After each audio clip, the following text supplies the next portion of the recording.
जय श्री कृष्ण दोस्तों। आप सभी को विजय एकादशी की बहुत बहुत शुभकामनाएं। सनातन परंपरा में एकादशी व्रत का विशेष महत्व है और इन सभी एकादशी व्रतों में विजय एकादशी को अत्यंत शुभ फलदायी माना गया है। इस व्रत के पुण्य प्रभाव से व्यक्ति अपने पापों से मुक्त होकर मोक्ष की ओर अग्रसर हो जाता है। यही कारण है कि इस एकादशी का व्रत सभी ग्रहों की शांति और जीवन में विजय और सफलता प्राप्ति करने के लिए किए जाते हैं। शास्त्रों में वर्णित है कि इस एकादशी व्रत के प्रभाव से जीवन की बाधाएं समाप्त होती है, शत्रुओं पर विजय की प्राप्ति होती है, मनोकामनाएं भी पूर्ण होती है। विजया एकादशी का व्रत करने से शनि, राहु, केतु, मंगल और अन्य सभी अशुभ ग्रहों के प्रभाव कम हो जाते हैं। विशेष रूप से जिन लोगों की कुंडली में पितृदोष, काल सर्प दोष या अन्य ग्रह बाधाएं हैं, उनके लिए व्रत अत्यंत फलदायी और लाभदायी होता है। कलयुग में पाप और कष्टों की वृद्धि हुई है। ऐसे में विजय एकादशी का पालन करना अत्यधिक आवश्यक हो जाता है। स्वयं श्री राम जी ने लंका पर विजय प्राप्ति करने से पहले इस व्रत का पालन किया था, जिससे यह सिद्ध होता है कि ये व्रत कठिनाइयों को दूर करने में भी सक्षम है। विजय एकादशी व्रत के प्रभाव को संपूर्ण रूप से प्राप्त करने के लिए शुभ तिथि और शुभ मुहूर्त का ध्यान रखना अत्यंत आवश्यक है। यही सही समय पर व्रत रखने से इसका पुण्य फल और अधिक बढ़ जाता है, जिससे वृत्ति की मानवांछित फलों की प्राप्ति होती है। अगर आपके जीवन की कठिनाइयों से आप भी मुक्ति पाना चाहते हैं, ग्रहों की शांति चाहते हैं और पापों से मुक्त होकर मोक्ष की प्राप्ति की ओर अग्रसर होना चाहते हैं, तो इस बार विजय एकादशी व्रत अवश्य ही करें। इस बार एकादशी की तिथि 2 दिन रहने के कारण लोगों के मन में यह असमंजस है कि व्रत किस दिन रखना चाहिए। तो चलिए अब आपको बताते हैं एकादशी की तिथि, शुभ मुहूर्त और पारण के शुभ मुहूर्त के बारे में। इस बार फागुन कृष्ण एकादशी तिथि प्रारंभ होगी 23 फरवरी दिन रविवार को दोपहर 1:56 पर। इससे पहले तक दशमी तिथि रहेगी और एकादशी तिथि का समापन होगा 24 फरवरी दिन सोमवार को दोपहर में 1:44 पर। इसलिए इस बार केवल 24 फरवरी दिन सोमवार को ही एकादशी का व्रत रहेगा।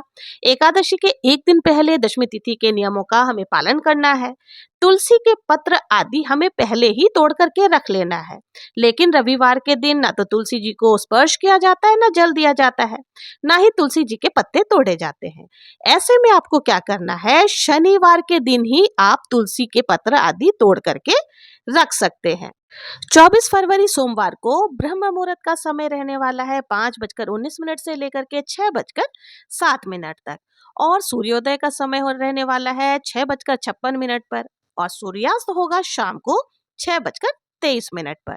प्रातः काल पूजा का शुभ मुहूर्त रहने वाला है 5:36 से 6:51 तक और शाम की पूजा का शुभ मुहूर्त रहने वाली है शाम को 6:18 से लेकर के शाम को 7:33 तक। इस बार सिद्ध योग भी बन रहे हैं। इस दिन सिद्ध योग का समय रहने वाला है 10:05 तक और राहु काल सुबह 7:30 बजे से लेकर के 9 बजे तक रहेगा।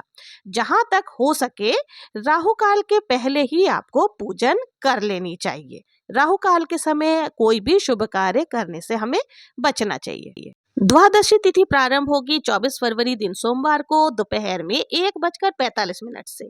द्वादशी तिथि की शुरुआत के साथ ही हरिवासर का समय भी शुरू हो जाता है। जब तक हरिवासर रहता है व्रत नहीं खोला जाता। द्वादशी तिथि की समाप्ति होगी 25 फरवरी मंगलवार को दोपहर 12:47 पर।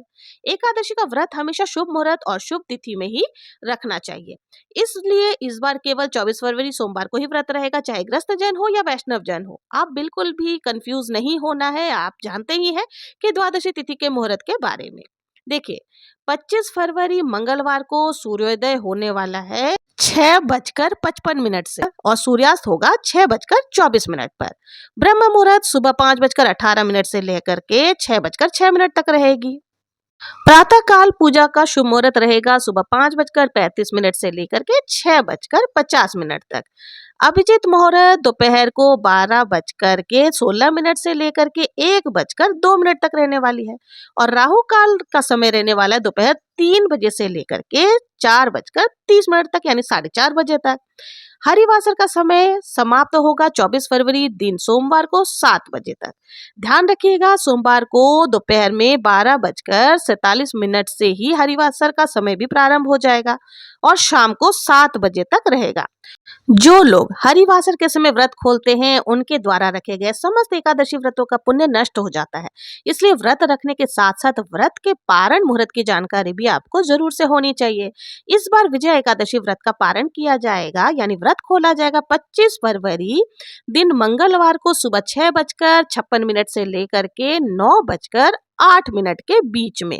एकादशी के दिन विधि विधान से भगवान जी का पूजन करके द्वादशी के दिन शुभ मुहूर्त में व्रत खोलने से पहले भगवान को तुलसी के पत्ते सहित पंचामृत या खिचड़ी का भोग लगाकर उसी का प्रसाद रूप में ग्रहण करके आपको अपना व्रत का पारण करना चाहिए यानी व्रत खोलना चाहिए। तो दोस्तों ये थी एकादशी के सभी शुभ मुहूर्त जिसके बारे में आपको यहाँ पर बता दिया गया है। जिस समय आप पूजा आराधना करते हैं तो आपको अधिक से अधिक फल की प्राप्ति होती है या यूं कहें शुभ फलों की प्राप्ति होती है। मनोवांछित कामनाओं को पूर्ण करने के लिए इन शुभ मुहूर्तों में आप पूजा आराधना अवश्य ही करें। अब बात करें एकादशी व्रत पूजा विधि के बारे में तो देखिए एकादशी व्रत की पूजा किस प्रकार से करते हैं उसका वीडियो मेरे चैनल पर अपलोडेड है, आप वहां से जाकर के दे सकते हैं। अगर आप लोगों को मेरा ये वीडियो पसंद आया हो, जरा भी यूजफुल लगा हो तो कमेंट में श्री हरि विष्णु लिखना ना भूलें। मिलते हैं नेक्स्ट वीडियो में, तब तक के लिए जय श्री कृष्णा, जय श्री हरि विष्णु।